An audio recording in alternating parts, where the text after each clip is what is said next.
Okay, the first thing I wanted to show you guys is just a map of some disasters from 2008. And this is just to give you the idea that there are a lot of disasters going on, a lot of natural and man-made disasters. And you might not hear about on the news, but they are large scale, and there's a lot of disaster relief response going on too. Okay, let's talk about the need for a disaster relief vessel. To answer the question, why might you need a vessel that's specially designed to relieve disasters? Okay, when disaster strikes, normal distribution systems, such as ports and roads, may become inoperable, and that leaves you the remaining option of airlifting and supplies. And of course, airlifting and supplies is very expensive. There are a few other options, like military amphibious vehicles. These vehicles can't hold much cargo because they're made to move about Marines, not move cargo around. And they're of limited availability thanks to the fact that they're supporting our warfighter. And then there's also container ships, which you could use in disaster relief, including self-unloading container ships. But the problem is they're really not much use when ports are unavailable, and they don't have their own onboard distribution system for goods. We do.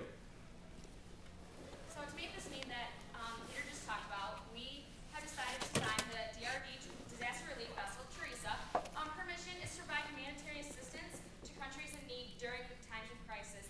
And then we also decided that there might be times when there aren't crises, so we decided that we would also like the DRV Teresa to be able to help developing countries on medical aid missions. So today we'll be talking about our ship dimensions, and then we'll go into the propulsion and how our ship is driven.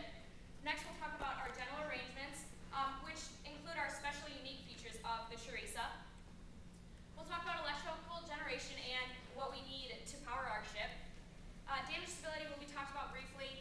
I will give a little overview of the cost estimation. We'll have conclusion, and then finally questions.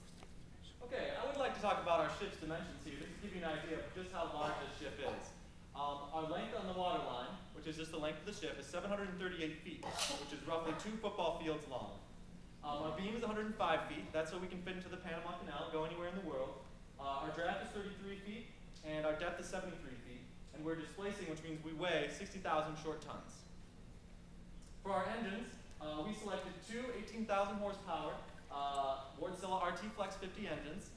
So we are twin screw. And if you take our total installed power, just to give you guys a reference point, that would be equal to 74 Corvette Z06s.